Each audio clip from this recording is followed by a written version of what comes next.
할렐루야. 네. 자, 이제 약간 말씀드리기 전에 사족을 몇 개 좀 말씀드리고요. 첫째는 우리 강학구 목사님은 정말 앞서 말씀하신 것처럼 저희는 정말 특별한 우정을 나눈 그런 귀한 친구 목사님이시고요.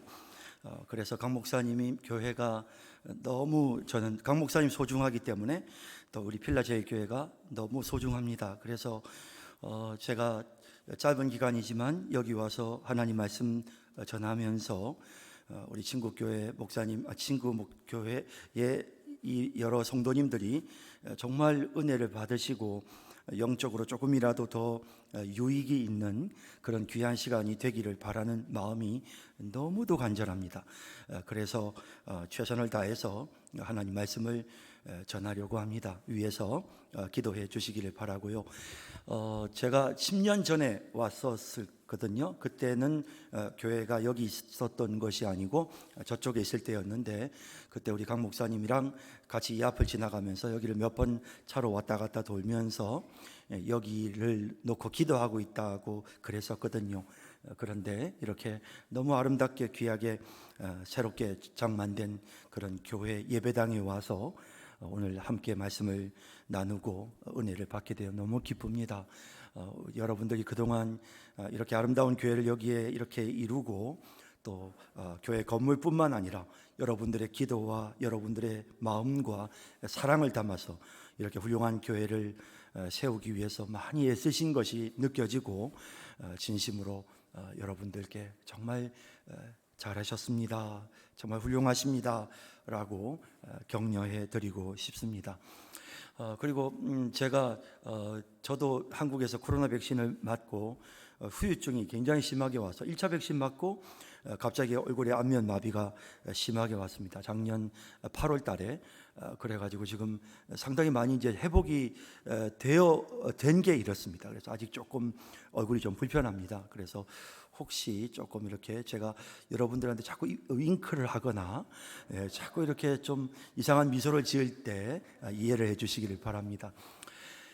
그리고 이제 제가 이제 사실 강 목사님하고 오늘 그런 이야기들을 했습니다. 제가 여기 지금 이제 웨스트민스터에 지금 공부를 좀 하러 왔습니다. 제가 사실 지금 고려신학대학원에서 설교를 학생들에게 가르치고 있습니다. 우리 여기 부목사님 계신 박 목사님도 또 제가 이렇게 가르쳤던 제자 중에 한 분이신데 아주 설교를 정말 열정적으로 잘하셨던 그런 귀한 목사님이세요. 그런데 제가 이제 이렇게 설교를 가르치다 보니까 자꾸 이제 좀 더 공부하고 싶은 욕심이 자꾸 생겨서 그래서 지금 이제 웨스트민스터에서 지금 안식년에 제가 지금 공부를 1년에 한 달씩 해가지고 지금 안식년 기간에 와서 제가 지금 웨스트민스터, 여기 웨스트민스터가 특히 이제 그리스도 중심적 설교에 있어서 가장 세계적인 권위가 있는 학교라고 생각합니다. 그래서 이 학교에서 지금 설교학 공부를 좀 더 하고 있고, 그래서 제가 여기 이제 한 2주 정도 머물러 있을 겁니다. 그래서 제가 강 목사님께 오늘 이제 그런 제안을 했습니다. 설교를 이렇게 우리 사람의 뇌가 설교를 이렇게 들을 때 충분하게 인식할 수 있는 그런 어떤 가장 잘 이해하고 머릿속에 남을 수 있는 시간이 대략 한 35분에서 40분. 그보다 시간이 더 길어지면 앉아는 있고 고개는 끄덕이지만 사실 우리 뇌가 이 설교를 제대로 잘 받아들여서 기억하는 그런 기능을 하는데 한계 상황에 이르게 됩니다. 그래서 제가 너무 설교를 길게 하지 않겠다. 친구 목사님 교회 와서 도움이 좀 되고 싶지만 설교를 길게 하지는 않겠다. 교인들이 너무 힘드시니까. 그래서 한 40분 안에 매 설교 시간을 30분에서 40분 정도로 설교 시간 끝낼 거고, 대신에 지금 제가 약속된 시간은 6번입니다. 그래서 오늘 내일 새벽, 내일 저녁, 그 다음에 주일 새벽, 그 다음 주일 1부, 2부 6번인데, 그런데 제가 다음 주간에 계속 있으니까 새벽기도 그냥 제가 좀 더 하겠다. 그렇게 해서 다음 주간에 수, 목, 금, 토 새벽 기도를 제가 하고 수요일에 저녁 예배도 하고 이렇게 해서 하여튼 6번 설교가 12번 설교를 하기로 제가 오늘 계약을 했습니다. 물론 그렇다고 해서 무슨 특별 사례를 받거나 이런 건 아니고요. 그냥 제가 설교를 좀 나누어서 하면 훨씬 성도님들이 편하게 좀 길게 듣지 않고 좀 짧게 말씀을 드리면 훨씬 여러분들이 잘 들으실 수가 있으실 것 같아서 그렇게 조금 여러 회수로 나눠서 그렇게 하려고 합니다. 예. 그리고 이제 제가 설교할 때는 조금 설교의 구조가 이 설교 자체가 하나의 어떤 기승전결이 있는 이야기식의 구조가 되게끔, 그러니까 이렇게 어떤 사건이 터지고 또 갈등이 증폭되고 그리고 거기에서 실마리를 찾아가고 그리고 마지막 최종적으로 해답에 이르게 되는 이제 그런 방식으로 제가 설교를 이걸 설교하기 위해서 내러티브 설교라고 합니다. 이 내러티브 설교를 제가 계속 대부분 거의 제가 12번 설교 중에 한 10번 정도를 제가 내러티브 설교를 하려고 하는데요. 그래서 한 편 한 편이 그냥 이야기식으로 쭉 이렇게 흘러가게 된다라는 걸 말씀을 좀 드립니다. 예, 사족이 참 엄청 길었습니다. 이제 본론으로 들어가도록 하겠습니다. 헤로드 왕이 예수님의 12제자 중에 한 사람인 사도 야고보를 칼로 목을 베어 죽였다. 오늘 본문은 그렇게 시작이 되고 있습니다. 자, 이 일이 일어나고 그리스도인들에게 적대감을 가진 유대인들이 야고보의 죽음을 기뻐하거든요. 그 죽음을 기뻐하는 모습을 보고는 헤로드 왕이 더 용기를 얻어서 베드로까지 죽이려고 결심을 합니다. 결국 베드로는 붙잡혀서 투옥되었고 죽음의 순간을 기다려야 했습니다. 바로 이때 예루살렘 교회 성도들은 마가 요한의 다락방에 모여서 정말 간절하게 베드로를 위해서 기도했다. 성경에 이렇게 말씀하고 있습니다. 헤로드 왕은 혹시라도 베드로가 탈옥할까 봐 겹겹으로 군사들을 배치를 해서 이 베드로를 지켰습니다. 헤로드 왕은 그렇게 하면서 이제 베드로를 이제 죽이려고 했던 바로 그 전날 밤에 천사가 나타나서 베드로를 호위해서 그를 천사가 감옥에서부터 베드로가 빠져나오게 하는 이런 사건이 우리가 오늘 읽은 본문에 기록되어 있습니다. 그런데 우리는 이 사건을 접할 때마다 성경을 이 본문을 읽을 때마다 마음속에 한 가지 의문이 생깁니다. 그것은 하나님은 왜 야고보는 죽게 하시고 베드로는 살리셨을까? 이제 그게 우리의 마음속에 자꾸 궁금하게 느껴집니다. 야고보가 특별히 부족한 것이 있는 것도 아니고 그렇다고 해서 베드로가 특별히 나은 것이 있는 것도 아닌데 왜 하나님이 그렇게 하셨을까? 성경은 예루살렘 교회 성도들이 마가 요한의 집에서 열심히 베드로를 위해 기도했다라고 말씀하시죠. 5절에 이에 베드로는 옥에 갇혔고 교회는 그를 위하여 간절히 하나님께 기도하더라 라고 되어 있습니다. 도대체 이 예루살렘 교회 성도들은 왜 베드로를 위해서는 기도하고 야고보를 위해서는 기도하지 않았을까요? 성경에 기록되어 있지는 않지만 분명히 야고보를 위해서도 기도했겠죠. 당연하지 않겠습니까? 야고보가 먼저 이렇게 붙잡혔고 순교를 했으니까 야고보를 위해서 분명히 먼저 기도했을 것입니다. 그런데 하나님께서 야고보를 위한 이 교회의 성도들의 기도는 하나님이 들어주지 않으시고 베드로를 위한 기도는 하나님이 들어주셨어요. 이게 마음에 걸리는 겁니다. 이게 좀 이상한 거죠. 왜 하나님은 야고보는 죽게 하시고 베드로는 왜 살리셨을까? 왜 야고보를 위한 성도들의 기도는 응답하지 않으시고 베드로를 위한 기도는 왜 하나님이 응답하셨을까? 이제 이게 궁금해지는 것입니다. 2018년 9월 28일 항공기를 조종하는 신실한 그리스도인 마펠라 기장이 인도네시아 파루 공항에서 이륙을 준비하고 있었습니다. 그런데 이상하게 마음이 불안했습니다. 도대체 왜 이렇게 내가 자꾸 마음이 불안하지? 마펠라 기장이 계속해서 혼자서 열심히 찬송을 부르고 있었습니다. 그런데 마음속에 한 음성이 들려옵니다. 가능한 한 신속하게 이 공항을 떠나라. 조금이라도 빨리 이 공항을 떠나라. 라는 그런 마음속에 소리가 들려옵니다. 그는 조금이라도 일찍이 이륙하기 위해서 그날 예정되어 있는 비행기를 몰고 이제 출발하면서 조금이라도 일찍 이륙하기 위해서 승무원을 재촉하기 시작했습니다. 관제탑에 연락해서 빨리 좀 허가를 해달라고, 조금이라도 일찍 출발할 수 있게 해달라고 허가를 요청했습니다. 마음속에 들려오는 그 음성을 따라서 그는 최선을 다했습니다. 관제탑의 허가가 떨어지기가 무섭게 그는 신속히 이륙 준비에 들어갔습니다. 이륙 허가를 받은 후에 활주로에서 항공기의 속도를 올리는 일은 부조종사의 임무였지만 마펠라 기장은 너무 마음이 급해서 자기가 직접 레바를 잡고 빠른 속도로 속도를 올려서 드디어 이륙하게 됩니다. 이륙 시에 이상하게 평소보다 비행기가 더 많이 좌우로 흔들렸지만 이것이 지진일 거라고는 생각하지 못했습니다.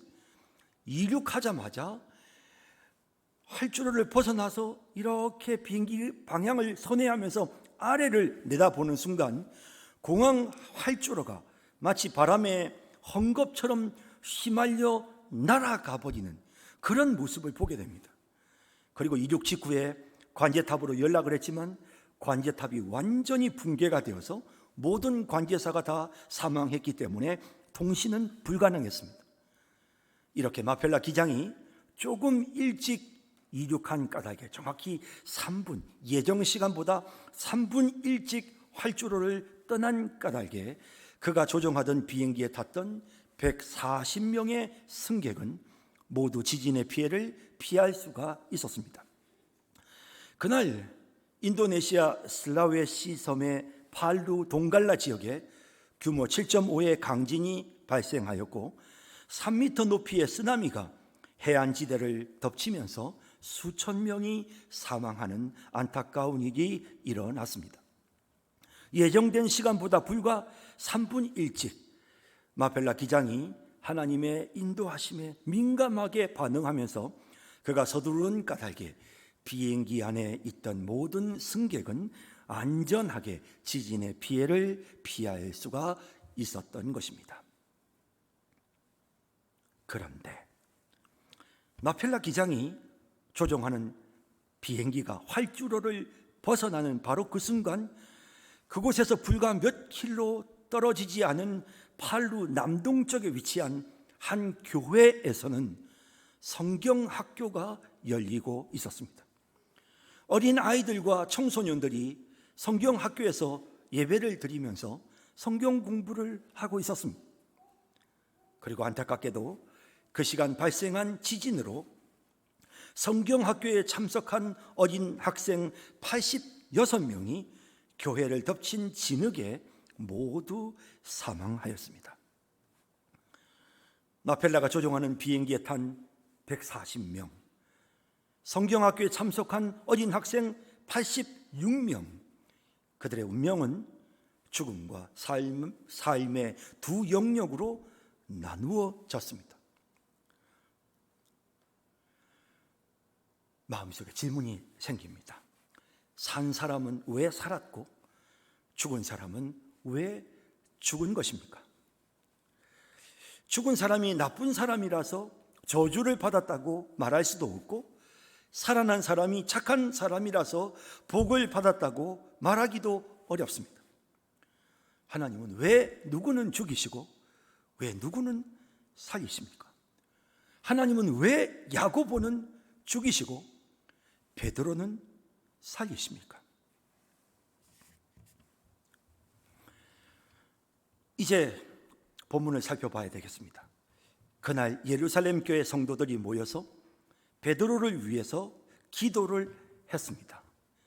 무슨 기도를 했을까요? 5절에 이에 베드로는 옥에 갇혔고 교회는 그를 위하여 간절히 하나님께 기도하더라.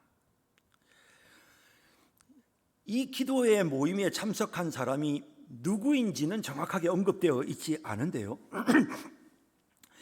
흥미롭게도 문맥을 살펴보면 우리가 오늘 읽었던 본문 바로 앞에 보면 바울과 바나바가 유대로 예루살렘으로 왔다는 내용이 기록되어 있습니다. 바로 앞에 나오는 11장 29절을 보겠습니다. 제자들이 각각 그 힘대로 유대에 사는 형제들에게 부조를 보내기로 작정하고 이를 실행하여 바나바와 사울의 손으로 장로들에게 보내니라 라고 되어 있습니다. 바나바와 사울, 바울과 바나바입니다.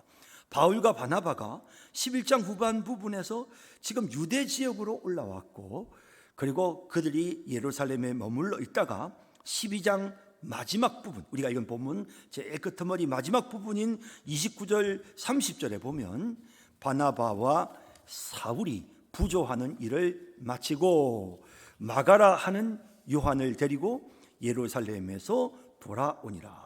12장 29절 30절에 보면 바나바와 사울이 부조하는 일을 마치고 마가라 하는 요한을 데리고 예루살렘에서 돌아오니라 라고 되어 있습니다. 12장 사건을 놓고 그 앞에 바울과 바나바가 유다 지역으로 올라갔다. 그리고 12장 이 사건이 끝나고 난 맨 마지막 부분에서 바울과 바나바가 예루살렘에서 돌아왔다 라고 되어 있습니다. 이 내용을 볼 때 저자는 의도적으로 이 기도 모임에 바울과 바나바가 참여하고 있다는 사실을 우리에게 간접적으로 보여줍니다. 자, 여러분, 이 기도 모임에 참석하고 있는 사람 면면이 대단합니다. 바울과 바나바 물론 참석했을 것이고요. 그뿐만 아니라 당시 예루살렘 교회 초대 교회의 사도들, 날마다 하나님의 성령의 능력을 경험하고 죽은 자 가운데 사람들이 살아나는 놀라운 기적을 경험했던 이들, 예수 그리스도께서 부활하신 그 능력의 현장을 목격했고 예수님이 승천하시는 그 모습을 눈으로 똑똑히 보았으며 마가요한의 다락방에 하나님의 성령이 불같이 임하고 회당의 많은 이 공회원들의 유대인들의 핍박 속에서도 하나님, 우리가 이런 핍박 가운데서도 믿음이 흔들리지 않게 해주시옵소서, 담대히 하나님의 말씀을 전할 수 있게 해주십시오라고 기도했던 바로 그 사도들이 다름 아니라 이 은혜로운 기도의 모임에 함께 참여하였을 것입니다. 그들은 모여서 무슨 기도를 했겠습니까? 하나님, 베드로를 살려주세요. 하나님, 베드로를 살려주세요.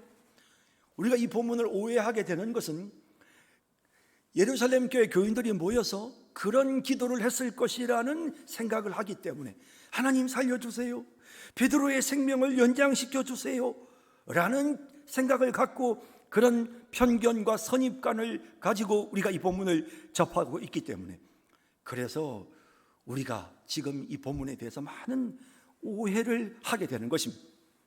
물론 이들이 무슨 기도를 했는지 성경에 명확히 기록되어져 있지는 않습니다.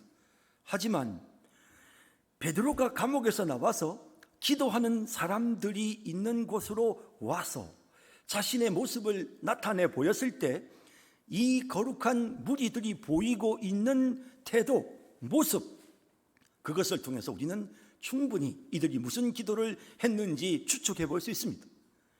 12절에서 16절에 보면 베드로가 말입니다, 깨닫고 마가라 하는 요한의 어머니 마리아의 집에 가니 여러 사람이 거기 모여 기도하고 있더라.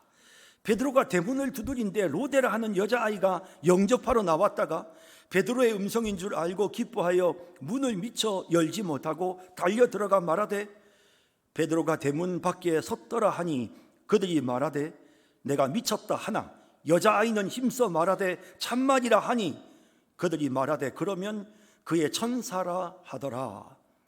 베드로가 문 두드리기를 그치지 아니하니 그들이 문을 열어 베드로를 보고 놀라는지라. 왜 놀랐습니까? 그들이 왜 놀랐을까요?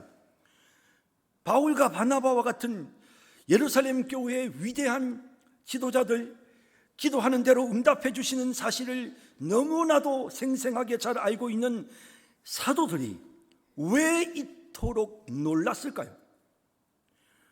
그들은 왜 기도를 하면서도 믿지 못한 것입니까? 베드로가 풀려날 것이라고 왜 믿지 못했던 것입니까?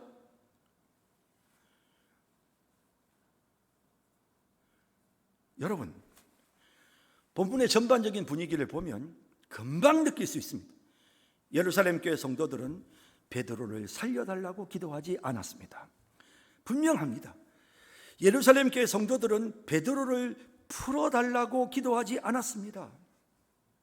예수님은 제자들을 향해 아무든지 나를 따라오려거든 자기를 부인하고 자기 십자가를 지고 나를 따르라 하셨습니다.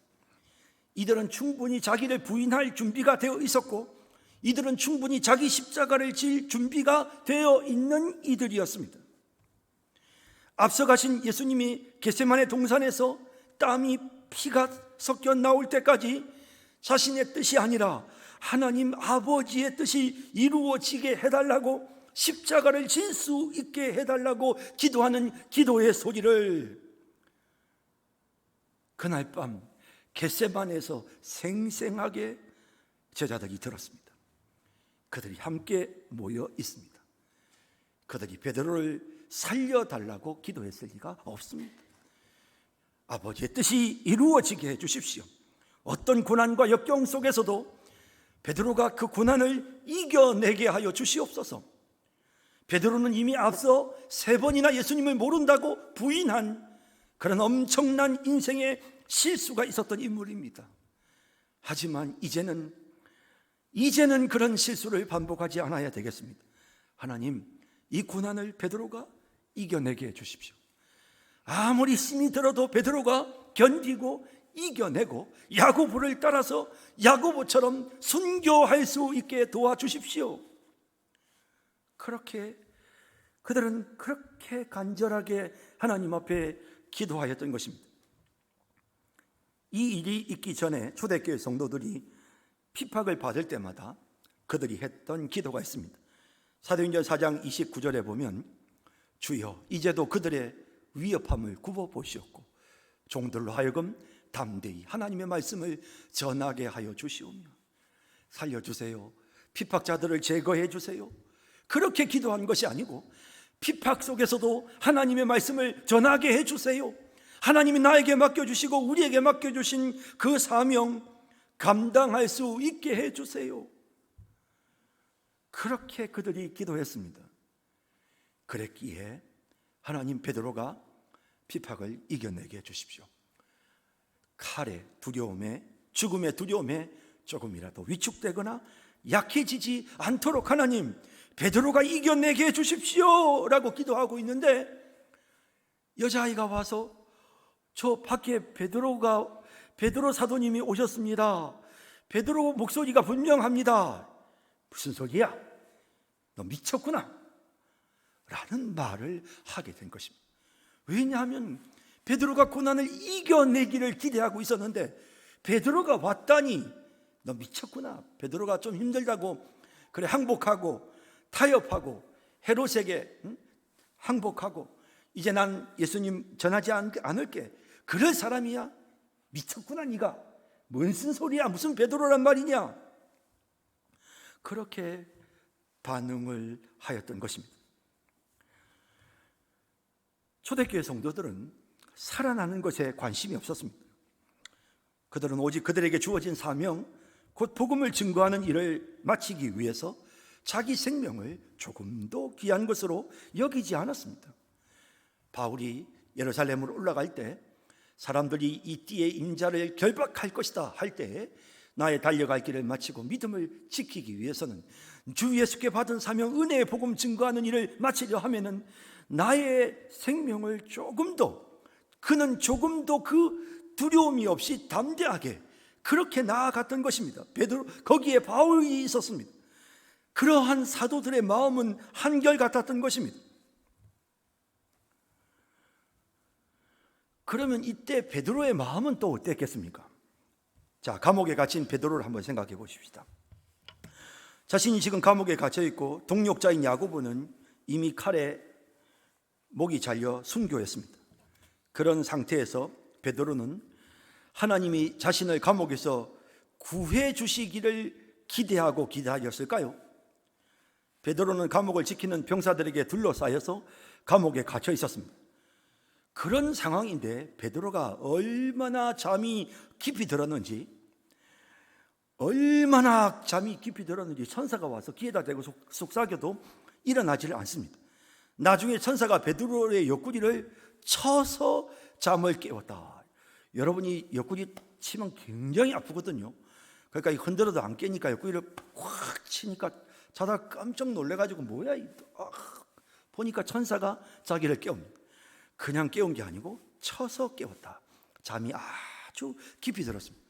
여러분은 감옥에서 잠이 깊이 들겠습니까? 더군다나 자기 혼자 지금 있는 게 아니고 옆에 하나씩 양쪽으로 지금 군병들이 지금 같이 도망갈까 봐 같이 묶여 있습니다. 이런 상태에서 잠이 오겠습니까, 여러분? 그런데 베드로가 얼마나 깊이 잠이 들었는지 모릅니다. 나중에 천사가 잠을 깨워가지고 그를 이끌어서 감옥에서 완전히 벗어나고 난 뒤에야 겨우 정신이 들었는데요, 11절에 이렇게 말씀합니다. 이에 베드로가 정신이 들어 이르되, 완전히 감옥에서부터 나오고 나서야, 그러니까 자기가 자기 옷도 제대로 못 챙겨 입어서 천사가 막 챙겨줍니다. 그래가지고는 막 천사에게 잠결 비몽사몽간에 끌려 나오고 나서야 비로소 정신이 드는데, 이에 베드로가 정신이 들어 이르되, 내가 이제야 참으로 주께서 그의 천사를 보내어 나를 헤롯의 손과 유대 백성의 모든 기대에서 벗어나게 하신 줄을 알겠노라. 밖에 나와서 한참 만에 정신 들고서야 깨닫게 됩니다. 하나님께서 나를 이렇게 건져내셨구나, 하나님이 나를 이 감옥에서부터 건져내셨구나 라는 사실을 깨닫습니다. 어떻게 베드로가 이렇게 깊은 잠에 빠졌을까? 어떤 분들은 예수님이 베드로를 향해 했던 그 메시지 있지 않습니까? 요한복음 21장 18절에 내가 진실로 내게 이르노니 내가 젊어서는 스스로 띠띠고 원하는 곳으로 다녔거니와 늙어서는 내 팔을 벌리리니 남이 내게 띠띠우고 원하지 아니하는 곳으로 데려가리라. 이 말씀을 하시면 베드로가 어떠한 죽음으로 하나님께 영광을 돌릴 것을 가리키심이러라. 이 말씀을 하시고 베드로에게 이르시되 나를 따르라 하시니, 이 말씀에 근거해서 베드로는 그때 자신의 나이가 많이 늙지 않았기 때문에 아직은 죽지 않고 살아날 것을 알았고, 그래서 편안한 마음으로 깊은 잠에 빠졌다라고 이렇게 해석하기도 합니다. 그러나 예수님이 베드로에게 마지막으로 하신 이 말씀은 베드로가 순교한다는 사실을 분명하게 말씀하시고자 한 내용입니다. 그리고 베드로의 나이가 벌써 지금 젊지 않았습니다, 이 상황에서. 그래서 지금 사실은 이 모든 상황에서 베드로는 지금 오히려 자신이 야고보처럼 순교할 기회라고 생각했을 가능성이 더 커 보입니다. 그리고 베드로는 전혀 죽음에 대한 두려움이 없었습니다. 그래서 그는 깊이 잠을 잘 수 있었던 것입니다.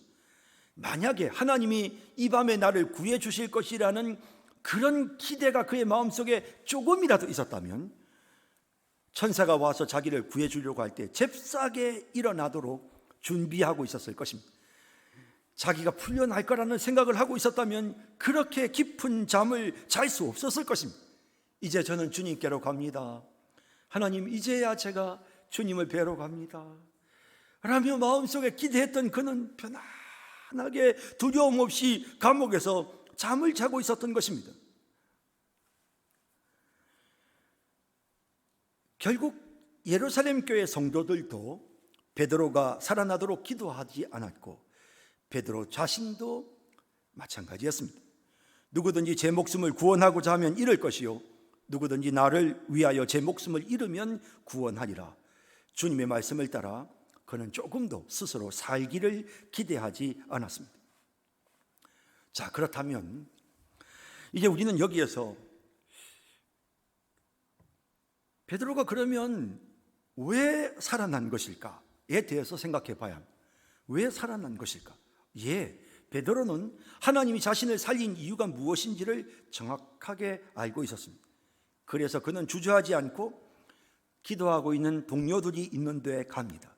그리고는 가서 사람들에게 분명하게 자신이 풀려난 것이, 이것이 무슨 신앙을 본인이 포기하고 헤롯과 타협해서 풀려난 것이 아니라 하나님께서 나에게 사명을 감당하도록 나를 풀어주신 것이라는 사실을 분명하게 그들에게 언급하고, 그리고 난 다음에 중요한 것은 베드로가 바로 하나님께서 그에게 주시는 사명을 감당하기 위해서 다른 곳으로 떠나는 것입니다. 하나님께서 그의 마음속에 강하게 너 지금부터 해야 될 사명이 있다. 그 사명을 베드로가 감당하기 위해서 주저하지 않고 그 밤에 거기에 가서 머물러 있지 않고 즉시 떠난 것입니다. 사명을 위해서 그가 떠나는 것입니다. 형제들에게 찾아간 것도 자기가 지금 보호를 받기 위해서 형제들을 찾아간 것이 아니라 하나님께서 나에게 사명이 있어서 나를 살려주신 것이다 하는 사실을 분명하게 알려주고, 베드로가 그 사명을 감당하기 위해서 이제 길을 떠나는 것으로 본문이 오늘 마무리가 되고 있는 것입니다.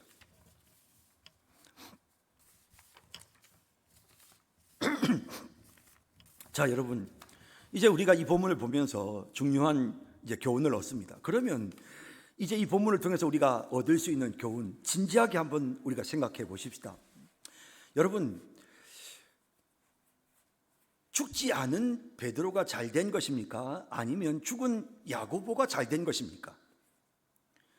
죽음은 인간에겐 가장 무서운 저주입니다. 하나님은 죽음을 창조하지 않으셨지만 인간이 범죄함으로 죽음의 형벌이 우리에게 찾아왔습니다. 범죄한 인간에게 죽음은 가장 공포스러운 대상입니다. 누구도 죽음을 피할 수 없습니다. 하지만 주님이 십자가에서 우리를 대신하여 저주의 죽음을 죽어주셨기 때문에 우리의 모든 죄값이 다 치러졌습니다. 그 결과 죽음은 권세를 잃어버렸습니다. 예수님은 죽음의 자리에서 부활하심으로 죽음이 더 이상 우리에게 저주가 아니라는 사실을 분명하게 보여주었습니다. 죽음이 더 이상 우리를 사로잡지 못하는 것을 분명히 보여주셨습니다.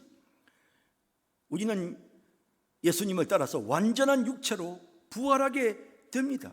죽음은 이제 천국으로 들어가는 문입니다.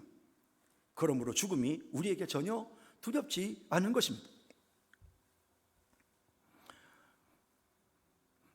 그래서 그리스도 안에 있는 모든 자들에게 죽음은 천국의 문이고 축복의 통로입니다. 사도 바울은 빌립보서 1장 21절에 이렇게 말합니다. 내게 사는 것이 그리스도니 죽는 것도 유익함이라 라고 말씀하십니다. 내게 사는 것이 그리스도니 죽는 것도 유익함이라. 하지만 안타깝게도 성도들 중에 젊은 나이에 죽은 야고보는 불행한 사람이고, 죽음을 피하고 살아난 베드로는 장수의 축복을 받은 사람이라고 생각하는 사람들이 있습니다. 좋은 집에서 답답하고 힘들게 살다가 더 넓고 좋은 집으로 이사를 가게 되었는데 하루라도 빨리 가는 게 더 좋지 않습니까? 천천히 가고 싶습니까? 아주 그냥 이 세상의 장막집, 곧 썩어지고 무너질 이 세상의 장막집에 조금이라도 더 머무르고 싶습니까? 우리를 위해서 하늘에 준비되어져 있는, 하늘에 있는 영원한 집이 있는데 우리가 이 장막집에 오랫동안 머물러 있는 것이 무슨 축복입니까? 사도 바울은 빌립보서 1장 23절에 이렇게 말합니다. 내가 그 둘 사이에 끼었으니 차라리 세상을 떠나서 그리스도와 함께 있는 것이 훨씬 더 좋은 일이라. 이 말씀은 진리입니다. 우리가 조금이라도 일찍 세상을 떠나서 그리스도와 함께 있는 것이 훨씬 더 좋은 일입니다. 단지 우리가 이 땅에 사는 것은 우리가 감당해야 될 사명이 있기 때문인 것입니다.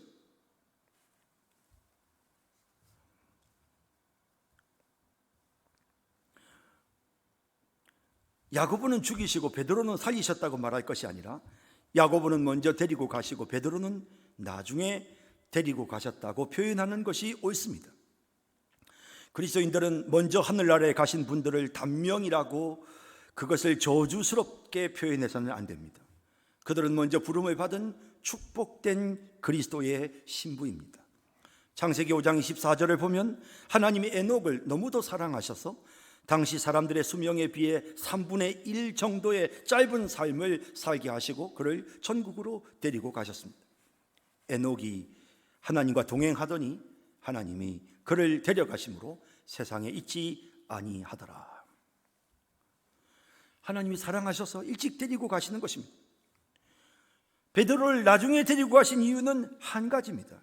이 땅에서 그가 해야 할 일이 남아있기 때문입니다. 17절을 다시 보실까요? 베드로가 그들에게 손짓하여 조용하게 하고 주께서 자기를 이끌어 옥에서 나오게 하던 일을 말하고 또 야고보와 형제들에게 이 말을 전하라 하고 떠나 다른 곳으로 가니라 라고 합니다. 그는 자신이 해야 할 사명이 있다는 사실을 깨닫고 지금 그 일을 수행하기 위해서 멈추지 않고 다른 곳으로 움직이고 있습니다. 계속해서 진행하고 있는 사역을 감당하는 모습을 보게 됩니다. 사도행전 읽다가 13장, 14장, 15장으로 넘어가면 베드로가 등장합니다. 베드로는 예루살렘 공회가 모인 자리에서 뻘떡 일어나서 많은 무리들을 향해서 이렇게 말합니다. 여러 형제들이여 내 말을 들으라. 여러분들도 다 잘 알고 있는 것처럼 나를 통해서 이방인에게 복음이 전파되었다. 내가 이방인에게 복음을 전할 때, 고넬료 이야기입니다. 내가 이방인에게 그리스도의 복음을 전할 때, 차별 없이 그 이방인들에게 복음을 전할 때 성령이 우리와 동일하게 이방인들에게도 임했다. 그러므로 하나님께서 우리나 이방인이나 차별하지 않으시고 모든 이들이 다 오직 믿음으로만 구원 얻는 이 사실을 하나님이 분명하게 보여주셨다.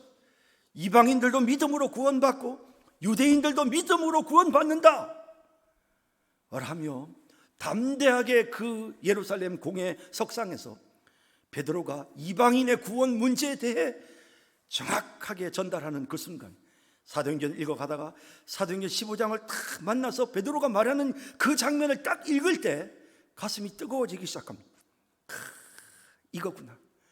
하나님께서 주신 이 사명, 물론 그게 전부 다는 아니었지만 드디어 베드로가 감당하고 있구나. 이 순간을 위해서 하나님이 살려주셨고 그가 이 순간에 지금 하나님께서 그에게 맡겨주신 그 사명을 감당하고 있구나. 큰 마음에 감동이 밀려옵니다. 이 일을 하라고 하나님이 그를 살려주신 것입니다.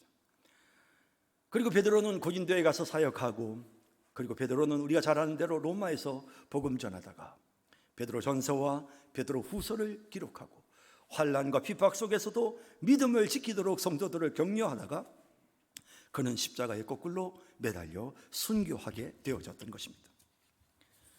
하나님께서 베드로를 이 땅에 남겨놓으셨던 것은 그가 해야 할 사명이 있었기 때문인 것입니다.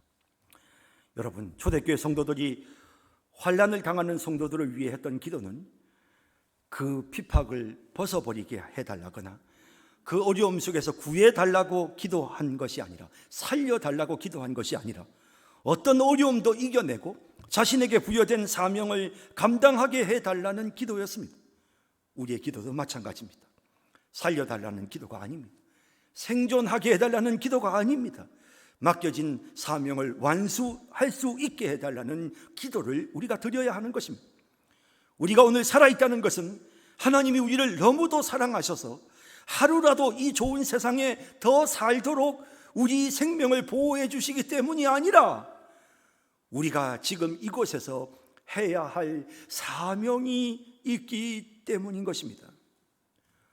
그리스도인의 삶은 단지 생존을 위한 것이 아니라 오직 사명을 위한 것임을 우리는 기억해야 합니다.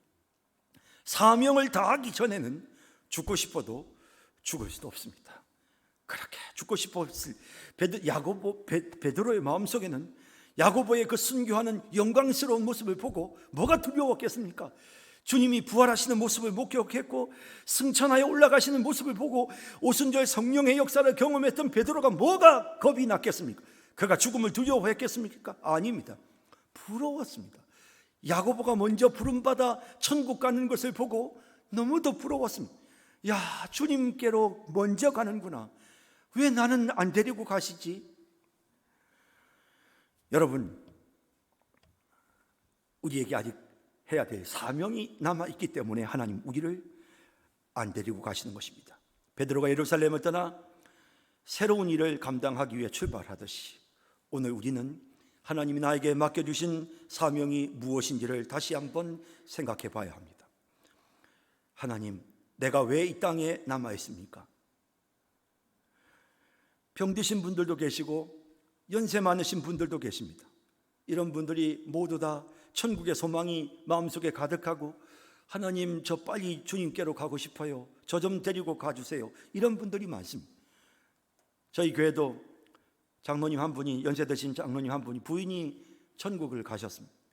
근데 이분이 아내가 간 천국에 자기도 가고 싶대요. 뇌출혈이 갑자기 일어나서 정신을 잃었는데 가족들이 발견해가지고 치료를 해서 살렸어요. 제가 병원에 가서 아유 장로님 가서 격려를 하려고 병원에 갔더니 그 장로님 눈물을 흘리면서 목사님, 저 진짜 천국 가고 싶었는데 왜 이렇게 하나님은 나를 천국으로 빨리 안 데리고 가시는지 모르겠어요 라고 하면서 한없이 그렇게 우시는 거예요. 그분은 제대로 잘 아시는 분이죠. 천국이 너무 좋은 곳이니까 조금이라도 빨리 천국에 가고 싶으신 거예요. 그러나 그 장로님이 하나님의 부름을 받지 못한 것은 의술이 좋아서가 아니고 가족이 그를 살려냈기 때문이 아닙니다. 그가 해야 될 사명이 있기 때문입니다. 우리가 아무리 몸부림쳐도 우리의 생명을 조금 1분 1초도 더 늘릴 수 없고, 여러분, 우리가 아무리 애를 쓰고 노력을 해도 우리의 생명을 1분 1초도 줄일 수 없습니다. 하나님께서 우리에게 맡겨주신 사명을 완수하기 전에는 우리의 생명은 계속 유지되는 것입니다. 하나님께서 나에게 주신 사명이 뭘까? 분명히 사명이 있습니다. 나이 들어서도 아직도 하나님이 날 데리고 가지 않으셨어요. 사명이 있기 때문입니다. 우리는 그 사명을 찾아야 합니다. 하나님, 무엇 때문에 제가 살아있습니까? 하나님, 제가 해야 될 일이 도대체 뭡니까? 몸부림치면서 하나님 앞에 그 사명이 무엇인지를 우리가 물어야 하는 것입니다. 제가 잘 아는 교인 중에 어머님이 참 믿음이 좋으셨던 분이셨는데 이 어머님이 쓰러지셨어요. 그래서 정말 그야말로 의식이 없이, 그렇게 의식이 없는 상태로 그냥 병원에 누워만 계시기를 17년. 와, 대단하죠? 그냥 연명입니다. 우리가 소위 말하는 연명. 의학적인 어떤 그런 조치들을 잘 취해가지고 생명을 끌고 가는 연명을 무려 17년 동안이나 하셨습니다. 의식이 없이. 가족들이 장례식을 저에게 부탁을 했습니다. 제가 장례식을 하러 갔는데 이분들의 마음속에 전부 다 의문이 가득해요. 왜 하나님은 우리 어머니가 그렇게 믿음이 좋으셨는데 왜 이 땅에서 이렇게 오랫동안 고생하게 하시고 왜 빨리 천국에 가지 못하게 하시고 17년 동안이나 병상에 누워서 그렇게 고생하며 있게 하셨을까요? 저도 궁금하더라고요. 나 그분들에게 해줄 말이 없어요. 기도했습니다. 계속해서 하나님 저 어떻게 설교해야 되죠? 하나님, 제가 이분에게, 이 가족들에게, 이 가족들이 17년 동안 어머니 뒷바라지를 하면서 그렇게 믿음 좋으셨던 어머님을 데리고 가지 않으시고 이 고통스러운 17년을 보내게 하신 하나님에 대한 불평, 불만이 가득한 이 가족들에게 제가 뭐라고 설교를 해야 됩니까, 하나님? 그러면서 제가 막 기도를 했습니다. 그렇게 기도를 하는데 하나님께서 제 마음속에 잔잔하게 깨달음이 생기도록 해주셨습니다. 그래서 제가 무슨 신학적인 설명을 하는 것도 아니고 제가 여러분들에게 무슨 정확한 설명을 하는 것도 아닙니다. 그냥 제가 기도하는 중에 하나님께서 제게 깨닫게 해주신 것을 여러분들께 말씀드립니다. 어머님은 의식이 없으셨지만 어머님의 영혼은 여전히 하나님과 교통하시면서 지난 17년 동안 사랑하는 자녀들을 위해서 끊임없이 어머님의 영혼이 하나님께 기도하신 것 같습니다. 제가 기도하는 중에 하나님이 내게 깨닫게 해주신 것은 그것입니다. 어머님이 말씀하지를 못하시니까 우리는 정확히 알 수 없습니다만 하나님이 제 마음속에 분명하게 주시는 생생한 음성은 하나님께서 그 어머니가 정신을 잃고 있는 가운데서도 계속해서 그 영혼이, 그의 그 영혼이 하나님 앞에 자녀들을 위하여 계속해서 기도하는, 자식들이 아직까지 하나님 앞에 온전한 모습으로 서 있지 않기 때문에 그 자식들을 위해 기도해 주어야 될 기도가 필요해서 하나님께서 그 어머니를 데리고 가지 않으시고 무의식적인 상황 속에서도 살아있게 하셔서 그 자식들을 위해서 기도하셨다고, 기도하게 하셨다고, 여러분들을 위해서 지난 17년 동안 천국에를 못 가고 계속해서 여러분들을 위해 기도하셨다고 제가 그렇게 설명을 하니까 그제서야 그 가족들이 눈물을 흘리면서 어머님의 죽음을 받아들이고 하나님께 감사하게 되었습니다. 사랑하는 성도 여러분, 오늘 내가 여기 살아있다는 것은 내가 해야 될 뭔가 사명이 있기 때문입니다. 하나님, 저 왜 살려주셨습니까? 하나님, 제가 왜 지금 이 순간 살아있습니까? 과거의 그 교통사고 때 하나님 왜 나를 살리셨습니까? 왜 이 코로나의 위기 속에서 하나님 왜 나를 살리셨습니까? 다른 사람들은, 내 친구들은 벌써 다 세상 떠났는데 하나님 왜 나는 지금 살아있습니까? 하나님이 분명히 여러분들에게 주신 사명이 있습니다. 그 사명을 위해 우리는 생존하는 것입니다. 그 사명을 감당하는 그런 우리 모두가 되기를 주님의 이름으로 축원합니다. 기도하겠습니다. 사랑의 주님, 첫째 날 집회 시간 저희가 함께 생존의 이유가 무엇인지를 함께 생각했습니다. 오 거룩하신 주님, 이 말씀을 우리의 마음속에 새깁니다. 하나님께서 우리에게 맡겨주신 사명 감당할 수 있는 그런 저희들이 되게 해주시고, 하나님이 주신 사명이 무엇인지를 분명하게 깨달을 수 있는 저희들이 되게 하여 주옵소서. 예수님의 이름으로 기도드립니다. 아멘. 한 가지